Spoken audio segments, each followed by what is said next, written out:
मंत्री की बात सुन सभी चमचे ताली बजाने लगे और उनकी जय जयकार शुरू हो गई। खैर ये ड्रामा 2 घंटों तक चला और शाम होने तक सभी चले गए और घर में जितने भी लोग थे सब आज टीवी में आने से बहुत खुश थे। रात के खाने के समय ताऊ जी ने अश्विनी को सभी मर्दों के सामने बिठा दिया और मेरी तरफ देख के सवाल किया, ताऊ जी, हाँ भाई सागर तू बता, ये कॉलेज कहाँ है और कितनी दूर है? मैं, जी शहर में 2 ही कॉलेज है, एक रेलवे फाटक के पास है और एक वो जिसमें मैंने पढ़ाई की थी। फाटक वाले के पास कोई हॉस्टल नहीं है तो सबसे उत्तम मेरा वाला कॉलेज ही रहेगा। बल्कि मेरी ही कक्षा में पढ़ने वाली एक लड़की की माँ एक लड़कियों का हॉस्टल चलाती है जो कि कॉलेज से करीब 10 मिनट की दूरी पर है। हॉस्टल में रहना खाना और एक पुस्तकालय भी है। मैंने उन्हें सारी डिटेल बताई। ताऊ जी, वो तो ठीक है, पर वहाँ अगर ये इधर उधर कहीं चली गई तो? मैं, जी हॉस्टल के कानून सख्त होते हैं। शाम को 7 बजे के बाद वो किसी को भी बाहर जाने नहीं देते। खाने का समय भी निर्धारित है और कहीं भी जाने से पहले वार्डन को बताना जरूरी होता है और अगर कोई बिना बताए कहीं आए जाए तो उसकी खबर घर वालों को की जाती है। रहना, खाने, नहाने, कपड़े धोने की सबकी व्यवस्था हॉस्टल के अंदर में होती है। अश्विनी को सिर्फ कॉलेज जाना है और वहाँ से हॉस्टल वापस। ताऊ जी, ठीक है, परसों मैं, गोपाल भैया और तेरे पिताजी तुझे शहर में मिलेंगे, वहाँ जाके देखता हूँ। उनकी बात से साफ था कि अगर उन्हें मंत्री का डर ना होता तो वो अश्विनी को कतई कॉलेज पढ़ने नहीं जाने देते। इसलिए मरते क्या न करते, उन्हें उनकी बात का मान तो रखना ही था। खैर खाने के बाद मैं छत पर आ गया और कान में हेडफोन्स लगा के गाना सुनते हुए टहलने लगा। रात को ठंडी ठंडी हवा चलने के कारण छत पर टहलने में मजा आ रहा था। तभी अश्विनी दबे पांव ऊपर गई और पीछे से आके उसने मुझे अपनी बाहों में जकड़ लिया। उसके स्पर्श से ही मैं हड़बड़ा गया पर अश्विनी ने अपना सर मेरी पीठ पर रख दिया, पर मैं चुपचाप खड़ा रहा। ठंडी हवा के झोंके मेरे चेहरे पर आज बहुत अच्छे महसूस हो रहे थे। करीब 5 मिनट बाद मैंने अश्विनी को खुद से अलग किया और मुंडेर पर जा बैठा। इधर वो भी मुझसे थोड़ा दूर होकर बैठी क्योंकि घर पर हम दोनों अकेले तो नहीं थे। अश्विनी, मैं सोच रही हूँ कि हम कलकत्ता भाग जाते हैं। मैं, उसकी बात सुन के चौंकते हुए, क्या? अश्विनी, हाँ, वहाँ हमें कोई नहीं जानता। मैं, अच्छा, और वहाँ जाके रहेंगे कहाँ, खाएंगे क्या और करेंगे क्या? अश्विनी, रहना और खाना तो मुझे नहीं पता, पर करेंगे तो प्यार ही, एक नई जिंदगी की शुरुआत करेंगे। मैं, नई जिंदगी शुरू करना इतना आसान नहीं है, उसके लिए पैसे चाहिए। मेरे पास कुछ पैसे हैं पर उसमें हमें सर ढकने की जगह भी नहीं मिलेगी। खाने और रहने की तो बात ही छोड़ दो। फिर तेरी पढ़ाई का क्या? अगर भागना ही था तो इतना पढ़ाई क्यों की? अश्विनी, मेरे जीवन का लक्ष्य सिर्फ और सिर्फ आपसे शादी करना है। मैं, पागल मत बन, इतनी मेहनत की है, इसे मैं बर्बाद नहीं होने दूंगा। अश्विनी, अपना सर पीटते हुए, तो अभी और पढ़ना है। घर में आपकी शादी की बात चलने लगी है। मैं जानता हूँ, पर तू चिंता मत कर, मैं अभी शादी नहीं कर रहा। अश्विनी, जबरदस्ती कर देंगे तो क्या करोगे? और वैसे भी आपकी कुंडली में कौन से ग्रहों की दशा खराब है कि आपकी शादी टल जाएगी? मैं, तो तेरी कुंडली में कौन सा ग्रहों की दशा खराब थी? ये सुनते ही अश्विनी के पांव तले जमीन खिसक गई। अश्विनी, तो वो, अश्विनी के मुंह से बोल नहीं फुट रहे थे।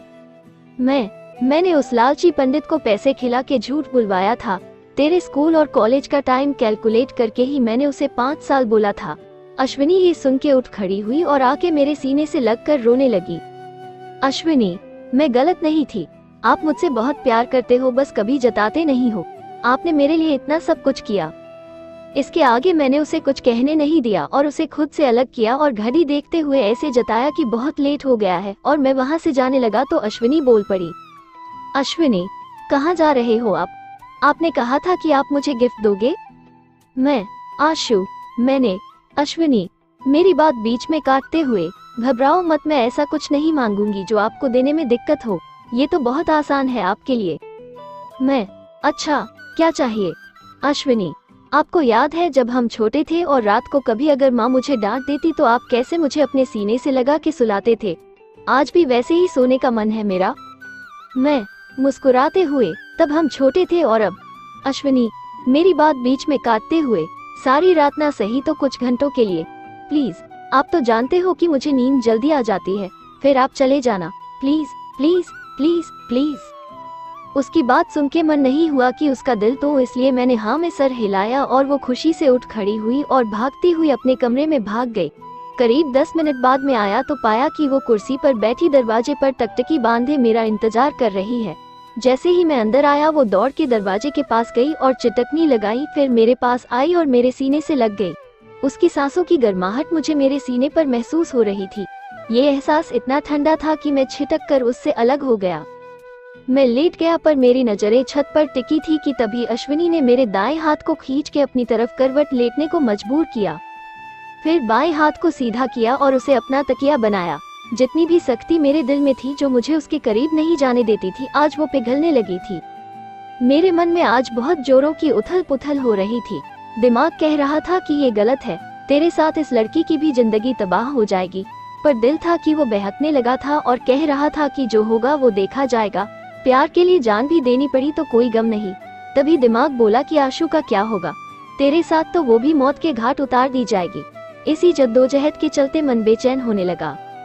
कब आंख बंद हुई ये पता ही नहीं चला और जब पता चला तो घड़ी में 2:45 हुए थे। मैंने धीरे से खुद को अश्विनी की गिरफ्त से छुड़ाया और मैं दबे पांव उठ के उसके कमरे से अपने कमरे में आ गया। पर नींद अब उचाट हो गई थी और मन में फिर से वही जंग छिड़ चुकी थी।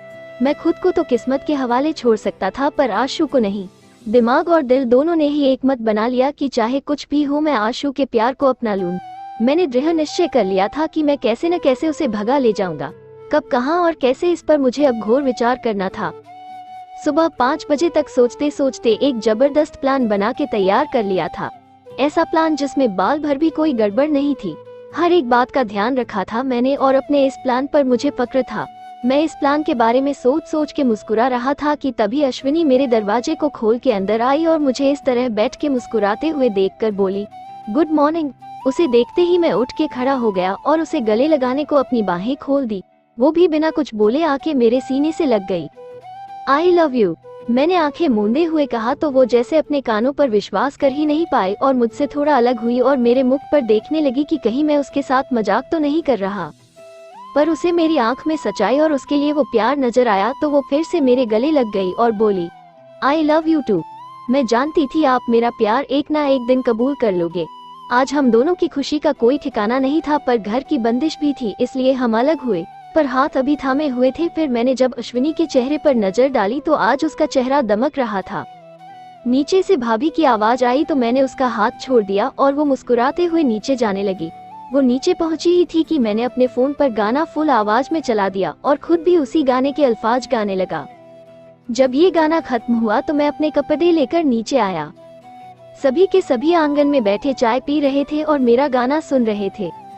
मैं जब नीचे आया तो पिताजी बोले, हो गया तेरा गाना। मैं बुरी तरह झेप गया और आशु की तरफ देखने लगा और उम्मीद करने लगा कि वो मेरे गाने का मतलब समझ गई हो। वो मुझे देख के मंद मंद मुस्कुरा रही थी, जो ये प्रकाश था कि वो समझ चुकी है। मैं सीधा बाथरूम में घुस के नहाने लगा पर गाना अब भी गुनगुना रहा था। नहा धो के चाय नाश्ता करके मैं निकलने को हुआ तो बाहर ना जाके ऊपर गया, ये बहाना करके कि मैं कुछ भूल गया हूँ। 2 मिनट बाद आशु भी ऊपर आ गई और कमरे की चौखट पर कंधे के सहारे खड़ी हो गई। आशु, क्या भूल गए?